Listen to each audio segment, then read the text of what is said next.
ನಮಸ್ತೆ ವೀಕ್ಷಕರೇ, ಎಲ್ಲರಿಗೂ ಟ್ಯಾರೋ ಲೈವ್ ಯೂಟ್ಯೂಬ್ ಚಾನೆಲ್ಗೆ ಆತ್ಮೀಯವಾದ ಸ್ವಾಗತ. ವೀಕ್ಷಕರೇ, ಇವತ್ತಿನ ಒಂದು ವಿಡಿಯೋದಲ್ಲಿ ಮುಖ್ಯವಾಗಿ ನಿಮ್ಮ ಪರ್ಸನ್ ಯಾಕೆ ಮಾತಾಡ್ತಿಲ್ಲ, ಯಾರೆಲ್ಲ ನೋ ಕಮ್ಯುನಿಕೇಷನ್ ಝೋನಲ್ಲಿದ್ದಾರೆ, ಬ್ಲಾಕ್ ಮಾಡಿದ್ದಾರೆ ಮೇಡಮ್, ಸರಿಯಾಗಿ ಮಾತಾಡ್ತಾ ಇಲ್ಲ, ಏನು ವಿಚಾರ ಅಂತಾನೂ ನನಗೆ ಸರಿಯಾಗಿ ತಿಳಿತಾ ಇಲ್ಲ, ಏನಿರ್ಬೋದು ಕಾರಣ, ಯಾಕೆ ಅವ್ರ ಹತ್ರ ವಿಚಿತ್ರವಾಗಿ ನಡ್ಕೋತಾ ಇದ್ದಾರೆ, ಅಥವಾ ನನಗೆ ತುಂಬ ಅನುಮಾನ ಇದೆ ಅವರು ಬೇರೆಯವ್ರ ಜೊತೆ ಏನಾದ್ರು ಸಂಬಂಧದಲ್ಲಿದ್ದಾರಾ, ದಯವಿಟ್ಟು ತಿಳಿಸ್ಕೊಡಿ ಅಂತ. ಆ್ಯಂಡ್ ಇದು ಮ್ಯಾರಿಡ್ ಕಪಲ್ಸ್ಗೂ ಸಹ ಅನ್ವಯಿಸುತ್ತೆ, ಅನ್ಮ್ಯಾರಿಡ್ ಕಪಲ್ಸ್ಗೂ ಸಹ ಇದು ಅನ್ವಯಿಸುತ್ತೆ. ಸೊ ಖಂಡಿತ ನಿಮ್ಮ ಒಂದು ಪರ್ಸನ್ ಯಾರಿದ್ದಾರೆ ಅವರನ್ನು ನೆನೆಸ್ಕೊಂಡು ಈ ಒಂದು ವಿಡಿಯೋವನ್ನು ನೋಡಿ. ವಿಡಿಯೋವನ್ನು ಕ್ಲೇಮ್ ಮಾಡೋದಕ್ಕೆ ಸಬ್ಸ್ಕ್ರೈಬ್ ಬಟನನ್ನು ಒತ್ತಿ ಥ್ಯಾಂಕ್ ಯು ಏಂಜಲ್ಸ್ ಅಂತ ಕಮೆಂಟ್ ಸೆಕ್ಷನಲ್ಲಿ ಪ್ರತಿಯೊಬ್ಬರು ತಿಳಿಸಿ.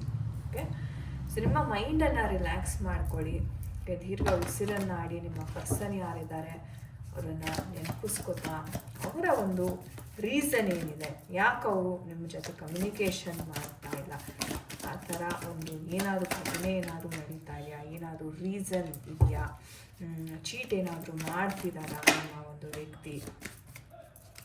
ಓಕೆ, ಯೂನಿವರ್ಸ್ ಕಡೆಯಿಂದ ಯಾವ ಒಂದು ಮೆಸೇಜಸ್ ಇದೆ, ನಿಮ್ಮ ಪರ್ಸನ್ ರೀಸನ್, ಕಾರಣ ಏನು ಕಾರಣದಿಂದ ಅವರು ಮಾತುಕತೆ ಮಾಡ್ತಿಲ್ಲ.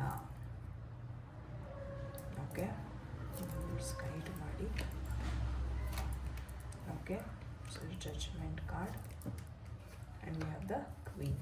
ಓಕೆ ವೀಕ್ಷಕರೇ, ಮೊದಲನೇದಾಗಿ ಹೇಳಬೇಕು ಅಂದರೆ ಬುಧನ ಒಂದು ನೆಗೆಟಿವ್ ಎನರ್ಜೀಸ್ ಬಂದಿದೆ, ಹಂಗಂದರೆ ಕಮ್ಯುನಿಕೇಷನಲ್ಲಿ ಖಂಡಿತವಾಗ್ಲೂ ಪ್ರಾಬ್ಲಮ್ ಆಗ್ತಾ ಇದೆ ಅಂತಲೇ ಹೇಳ್ಬೋದು.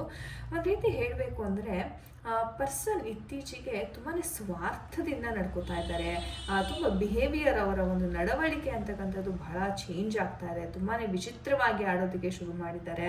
ಆ್ಯಂಡ್ ತುಂಬ ಬೇಗ ಸಿಟ್ಟು ಬರೋದಂದರೆ ಈ ವ್ಯಕ್ತಿಗೆ ತುಂಬಾ ತಾಳ್ಮೆ ಅಂತಕ್ಕಂಥದ್ದು ಇತ್ತು ಮುಂಚಿತವಾಗಿ, ಆದರೆ ಇವಾಗ ನೋಡಿದ್ರೆ ಒಂಥರ ತಾಳ್ಮೆಯನ್ನು ಕಳ್ಕೊಂಡಿದ್ದಾರೆ, ಕಮ್ಯುನಿಕೇಷನ್ ಸರಿಗೆ ಮಾಡ್ತಿಲ್ಲ, ನೀವೇನಾದರೂ ಕೇಳಿದ್ರೆ ತುಂಬ ಸಿಟ್ಟಿನಿಂದ ಉತ್ತರ ಕೊಡ್ತಾಯಿದ್ರು. ಆದರೆ ಇವಾಗ ನೋ ಕಮ್ಯುನಿಕೇಷನ್ ಅಂತಕ್ಕಂಥದ್ದಾಗಿದೆ, ಸುಮಾರು ಜನಕ್ಕೆ ಬ್ಲಾಕ್ ಮಾಡಿದ್ದಾರೆ, ಒಂದು ಆ್ಯಟಿಟ್ಯೂಡನ್ನು ತುಂಬಾ ತೋರಿಸ್ತಾ ಇದ್ದಾರೆ ಈ ಒಂದು ಪರ್ಸನ್ ಇತ್ತೀಚಿನ ದಿನಗಳಲ್ಲಿ ಅಂತ ಸಹ ಇಲ್ಲಿ ಹೇಳಬಹುದು. ಥರ್ಡ್ ಪರ್ಸನ್ ಇದ್ದಾರಾ ಅಂತ ಕೇಳಿದ್ರೆ ಇವರ ಮನೆಯಲ್ಲಿ ಎಕ್ಸ್ಪೆಷಲಿ ಹೇಳಬೇಕು ಅಂದರೆ ತುಂಬ ವಿಚಾರಗಳು ಡಿಸ್ಕಸ್ ಆಗ್ತಾ ಇದೆ ಅಂತ ಹೇಳ್ಬೋದು.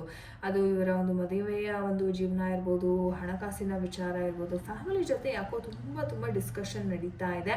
ಆ ಡಿಸ್ಕಷನ್ನಿಂದ ಇವರ ಬಿಹೇವಿಯರ್ ಚೇಂಜ್ ಆಗ್ತಾ ಇದೆ, ಅಥವಾ ಇವ್ರಿಗೆ ಬ್ಲ್ಯಾಕ್ ಮೇಲ್ ಅಂತಕ್ಕಂಥದ್ದು ಮಾಡ್ತಿರ್ಬೋದು, ಅವರ ಪೇರೆಂಟ್ಸ್ ಆಗಿರ್ಬೋದು, ಅವರ ರಿಲೇಟಿವ್ಸ್ ಆಗಿರ್ಬೋದು, ನಿಮ್ಮ ವಿರುದ್ಧ ಬ್ಲ್ಯಾಕ್ ಮೇಲ್ ಮಾಡ್ತಿರ್ಬೋದು. ಸೊ ಈ ಥರ ರೀಸನ್ಸ್ ಅಂತಕ್ಕಂಥದ್ದು ಬಹಳಷ್ಟು ನಾವಿಲ್ಲಿ ನೋಡ್ತಾ ಇದ್ದೀವಿ. ಆ್ಯಂಡ್ ಇವ್ರು ಹೇಗಪ್ಪ ಅಂತಂದರೆ ತುಂಬಾ ಫ್ಯಾಮಿಲಿ ಓರಿಯೆಂಟೆಡ್ ಪರ್ಸನ್, ಫ್ಯಾಮಿಲಿ ಏನು ಹೇಳ್ತಾರೆ ಅದೇ ಇವ್ರಿಗೆ ಇಂಪಾರ್ಟೆಂಟ್ ಆಗಿರುತ್ತೆ. ಸೊ ಹಾಗಾಗಿ ಇವರ ಒಂದು ನಡವಳಿಕೆಯಲ್ಲಿ ಒಂದು ಚೇಂಜಸ್ ಅಂತಕ್ಕಂಥದ್ದು ಇಲ್ಲಿ ತುಂಬಾ ನಾವು ನೋಡಬಹುದು. ಹಾಗೆ ಈ ವ್ಯಕ್ತಿಗೆ ಹೇಳಬೇಕು ಅಂತಂದರೆ ಒಂಚೂರು ಧೈರ್ಯ ಮಾಡಿ ಸಿಚುವೇಶನನ್ನು ಎದುರಿಸ್ಬೇಕಾಗುತ್ತೆ. ಯಾಕಂದರೆ ನಾನು ಹೇಳ್ದಂಗೆ ಫ್ಯಾಮ್ಲಿನಲ್ಲಿ ಕೆಲವೊಂದು ವಿಚಾರಗಳ ಡಿಸ್ಕಷನ್ ನಡೀತಾ ಇದೆ, ಆದರೆ ಈ ವ್ಯಕ್ತಿ ಅವ್ರಿಗೋಸ್ಕರ ಸ್ಟ್ಯಾಂಡನ್ನು ತಗೋತಾ ಇಲ್ಲ, ಸಮಸ್ಯೆಯನ್ನು ಎದುರಿಸೋದಕ್ಕೆ ಅವ್ರಿಗೆ ಆ ಒಂದು ಪೊಟೆನ್ಷಿಯಲ್ ಅಂತಕ್ಕಂಥದ್ದು ಸಿಗ್ತಾ ಇಲ್ಲ ಅಂತ ಹೇಳ್ಬೋದು. ಅಂದರೆ ಈ ವ್ಯಕ್ತಿಯ ಒಂದು ಮನಸ್ಸು ಹೇಗಾಗಿದೆ ಅಂತಂದರೆ ತುಂಬಾ ಲೈಟಾಗಿ ತಗೋತಾ ಇದ್ದಾರೆ, ಒಂದು ಕಾನ್ಫಿಡೆನ್ಸ್ ಅಂತಕ್ಕಂಥದ್ದು ಸಿಗ್ತಾ ಇಲ್ಲ. ಆದರೆ ಸಮಸ್ಯೆ ಇವರೇನಾದರೂ ಟ್ಯಾಕಲ್ ಮಾಡಿಲ್ಲ, ಸರಿಯಾದ ರೀತಿಯ ಒಂದು ನಿರ್ಧಾರವನ್ನು ತಗೊಂಡು ಟ್ಯಾಕಲ್ ಮಾಡಿಲ್ಲ ಅಂದರೆ ಮುಂದೊಂದು ದಿನ ಸಮಸ್ಯೆ ಅಂತಕ್ಕಂಥದ್ದು ಆಗಬಹುದು. ಆದರೆ ಎಲ್ಲೋ ನಿಮ್ಮ ಎನರ್ಜೀಸ್, ಒಂದು ಪಾಸಿಟಿವ್ ಎನರ್ಜೀಸ್ ಸಹ ಇಲ್ಲಿ ಕಾಣಿಸ್ತಾ ಇದೆ. ಅಂದರೆ ನೀವು ಮ್ಯಾನಿಫೆಸ್ಟೇಷನ್ ಮಾಡ್ತಾ ಇರ್ತಕ್ಕಂಥದ್ದಾಗಿರ್ಬೋದು, ಅಥವಾ ಇವ್ರ ಜೊತೆ ಏನು ಅವರು ಮಾತುಕತೆ ಬಿಟ್ಟಿದ್ದಾರೆ ಮತ್ತೆ ಕಮ್ಯುನಿಕೇಷನ್ ಆಗಲಿ ಅಂತ ನೀವು ತುಂಬಾ ಒಂದು ಮ್ಯಾನಿಫೆಸ್ಟೇಷನ್, ಯೂನಿವರ್ಸಲ್ಲಿ ಪ್ರೇಯರ್ ಅಂತಕ್ಕಂಥದ್ದು ಮಾಡ್ತಿರ್ಬೋದು. ನಿಮ್ಮ ಪಾಸಿಟಿವ್ ಎನರ್ಜಿ ಇಲ್ಲಿ ಬಹಳಷ್ಟು ಕಾಣಿಸ್ತಾ ಇದೆ, ಬ್ಯಾಲೆನ್ಸ್ ಆಗಲಿ, ಬೇಗ ಅವರು ಕಮ್ಯುನಿಕೇಟ್ ಆಗಲಿ ಅಂತಕ್ಕಂಥದ್ದು. ಆ್ಯಂಡ್ ನಿಮ್ಮ ಮ್ಯಾನಿಫೆಸ್ಟೇಷನ್ ಯಾರೆಲ್ಲ ಮಾಡ್ತಾ ಇದ್ದೀರಾ ಅದು ವರ್ಕ್ ಆಗ್ತಾ ಇದೆ, ಯಾಕಂದರೆ ಯೂನಿವರ್ಸಲ್ ಕಾರ್ಡ್ ಬಂದಿದೆ. ಖಂಡಿತ ನಿಮಗೆ ಮುಂದೊಂದು ದಿನ ಈ ಒಂದು ರಿಸಲ್ಟ್ಸ್ ಅಂತಕ್ಕಂಥದ್ದು ಸಿಗ್ತಾ ಇದೆ ಅಂತಲೇ ಹೇಳಬಹುದು. ಆ್ಯಂಡ್ ಸದ್ಯದ ಪರಿಸ್ಥಿತಿನಲ್ಲಿ ಹೇಳಬೇಕು ಅಂತಲೇ ಅವರು ಯಾವುದೇ ನಿರ್ಧಾರವನ್ನು ಕೈಗೊಳ್ಳುವಂತಹ ಒಂದು ಪರಿಸ್ಥಿತಿಯಲ್ಲಿಲ್ಲ. ಅದು ಇವರ ಪ್ರೀತಿ ವಿಚಾರದಲ್ಲಂತೂ ತುಂಬಾ ಸ್ಟಕ್ ಎನರ್ಜೀಸ್ ಕಾಣಿಸ್ತಾ ಇದೆ. ಮನೆಯವರ ಮಾತನ್ನ ಸಹ ಇವ್ರು ಸದ್ಯಕ್ಕೆ ಕಿವಿಗೆ ಹಾಕೋತಾ ಇಲ್ಲ. ಆ್ಯಂಡ್ ನೋಡೋಣ, ನಿರ್ಧಾರ ಮಾಡೋಣ, ಯಾಕೆ ನನ್ನ ಲೈಫ್ ಹಿಂಗೆ ಆಗ್ತಾ ಇದೆ ಅಂತ ಒಂದು ಕ್ಷಣ ನಿಂತು ಯೋಚನೆಯನ್ನು ಇವರು ಮಾಡ್ತಾ ಇದ್ದಾರೆ ಅಂತ ಹೇಳ್ಬೋದು. ಅವಕಾಶ ಕೈಯಲ್ಲಿದೆ, ಅರೆ ನಾನು ಯಾವ ಕಡೆ ಹೋಗಬೇಕು, ಯಾವ ದಿಕ್ಕಿನಲ್ಲಿ ಹೋಗಬೇಕು ಅಂತಕ್ಕಂಥದ್ದು ಕೆಲವೊಂದು ಆಲೋಚನೆಯನ್ನು ಇವರು ಮಾಡ್ತಾ ಇದ್ದಾರೆ ಸದ್ಯದ ಒಂದು ಪರಿಸ್ಥಿತಿಯಲ್ಲಿ ಅಂತಾನೆ ಹೇಳ್ಬಹುದು. ಸದ್ಯಕ್ಕೆ ಇವರು ತುಂಬಾ ಕರಿಯರ್ ಫೋಕಸ್ ಇದ್ದಾರೆ. ನಾನು ಹೇಳ್ದಂಗೆ ಸ್ವಲ್ಪ ಸ್ವಾರ್ಥಿ ಸಹ ಆಗ್ತಿದ್ದಾರೆ ಆ್ಯಂಡ್ ನಿಮಗೆ ತುಂಬಾ ಆ್ಯಟಿಟ್ಯೂಡನ್ನು ತೋರಿಸೋದಕ್ಕೆ ಶುರು ಮಾಡಿದ್ದಾರೆ. ಸೊ ಹಾಗಾಗಿ ನೀವು ಸ್ವಲ್ಪ ಇವರ ಕಡೆ ಆ ಒಂದು ಅಬ್ಸೆಷನ್ ಏನಿದೆ ನಿಮಗೆ ಅದನ್ನು ಕಮ್ಮಿ ಮಾಡ್ಕೊಳ್ಳಿ ಅಂತ ಹೇಳ್ತೀನಿ. ಯಾಕಂದರೆ ನೀವು ಎಷ್ಟು ಅಟೆನ್ಷನ್ ಕೊಡ್ತೀರಾ ಈ ಒಂದು ವ್ಯಕ್ತಿಗೆ, ಅಷ್ಟೇ ಇವರು ಅದನ್ನು ಜಾಸ್ತಿ ಮಾಡ್ತಾರೆ. ಸೊ ಹಾಗಾಗಿ ಫಸ್ಟ್ ಅಟೆನ್ಷನನ್ನು ಕೊಡೋದು ನೀವು ಸ್ವಲ್ಪ ಕಮ್ಮಿ ಮಾಡಬೇಕು. ನೀವೇ ಹೋಗಿ ಮೆಸೇಜ್ ಮಾಡೋದು, ಕಾಲ್ ಮಾಡೋದು, ಇದೆಲ್ಲ ನೀವೇನಾದರೂ ಮಾಡ್ತಾ ಇರ್ತೀರಾ, ಅತಿಯಾಗಿ ಮಾಡ್ತಾರೆ, ದಯವಿಟ್ಟು ಇವತ್ತೇ ಅದನ್ನು ನಿಲ್ಲಿಸ್ಬಿಡಿ. ಯಾಕಂದರೆ ನೀವು ಎಷ್ಟು ಅವ್ರಿಗೆ ಇಂಪಾರ್ಟೆನ್ಸ್ ಕೊಡ್ತೀರಾ ಅವ್ರು ಅಷ್ಟೇ ತಲೆ ಮೇಲೆ ಹತ್ತು ಕುತ್ಕೋತಾರೆ. ಸೊ ಹಾಗಾಗಿ ಆ ಒಂದು ಕೆಲಸವನ್ನು ಮಾತ್ರ ನೀವು ಮಾಡೋದಕ್ಕೆ ಹೋಗಬೇಡಿ. ತುಂಬ ಬೇಡ್ತಾ ಇದ್ದೀರಾ, ಎಸ್ ದೇವರಲ್ಲಿ ತುಂಬ ಬೇಡ್ತಾ ಇದ್ದೀರಾ ಆ್ಯಂಡ್ ತುಂಬಾ ಮ್ಯಾನಿಫೆಸ್ಟ್ ಮಾಡ್ತೀರಾ. ನನಗೆ ಈ ಒಂದು ವ್ಯಕ್ತಿಯನ್ನು ಮತ್ತೆ ನನಗೆ ಲೈಫಲ್ಲಿ ಕೊಡು, ನನಗೆ ಒಂದು ವ್ಯಕ್ತಿ ಬಿಟ್ಟಿರೋದಕ್ಕೆ ಆಗ್ತಾ ಇಲ್ಲ, ಎಮೋಷ್ನಲಿ ತುಂಬಾ ನಾನು ಕನೆಕ್ಟ್ ಆಗಿದ್ದೀನಿ ಈ ಒಂದು ವ್ಯಕ್ತಿ ಜೊತೆ. ಸೊ ಹಾಗಾಗಿ ನನಗೆ ಮತ್ತೆ ವಾಪಸ್ ಕೊಡು ಅಂತ ತುಂಬಾ ಪ್ರೇಯರ್ ಅಂತಕ್ಕಂಥದ್ದಿದೆ. ಖಂಡಿತ ಯೂನಿವರ್ಸ್ ಏಂಜಲ್ಸ್ ಆ ಒಂದು ಪ್ರೇಯರನ್ನು ಕೇಳಿಸ್ಕೊತಾ ಇದ್ದಾರೆ. ಒಂದು ದಿನ ನಿಮಗೆ ಖಂಡಿತ ರಿಸಲ್ಟ್ ಅಂತಕ್ಕಂಥದ್ದು ಇಲ್ಲಿ ಸಿಗ್ತಾ ಇದೆ ಅಂತಲೇ ಹೇಳಬಹುದು. ಸೊ ನೀವು ಏನು ಪ್ರೇಯರ್ ಮಾಡ್ತೀರಾ ಅದನ್ನು ದಯವಿಟ್ಟು ನಿಲ್ಲಿಸಬೇಡಿ. ಆ್ಯಂಡ್ ಏನೇ ಇದ್ರೂ ನೀವು ತುಂಬಾ ನೇರವಾಗಿ ಹೇಳ್ತೀರಾ. ನಿಮ್ಮ ಪರ್ಸನ್ ಸಹ ಅಷ್ಟೇ, ನಾನು ಹೇಳ್ದಂಗೆ ಅವ್ರಿಗೆ ಆ ಸಿಟ್ಟು, ಆ ಕೋಪ ಅಂತಕ್ಕಂಥದ್ದು, ಅವರ ಮಾತು ತುಂಬ ಕಠೋರವಾಗಿರುತ್ತೆ ಈ ಒಂದು ಕ್ಷಣಕ್ಕೆ. ಅದಕ್ಕೇ ತೀರಾ ಕಮ್ಯುನಿಕೇಷನ್ ಮಾಡಿ ನೀವೇ ಇದು ಮಾಡೋದು ಸಹ ಸರಿ ಇಲ್ಲ. ಓಕೆ, ಸೊ ನೀವು ನಿಮ್ಮ ಒಂದು ಲೈಫಲ್ಲಿ ಡಿಸಿಪ್ಲಿನನ್ನು ತಂದ್ಕೊಳ್ಳಿ, ಒಂದು ಸೆಲ್ಫ್ ಲವನ್ನು ತಂದ್ಕೊಳ್ಳಿ ಮೊದಲು.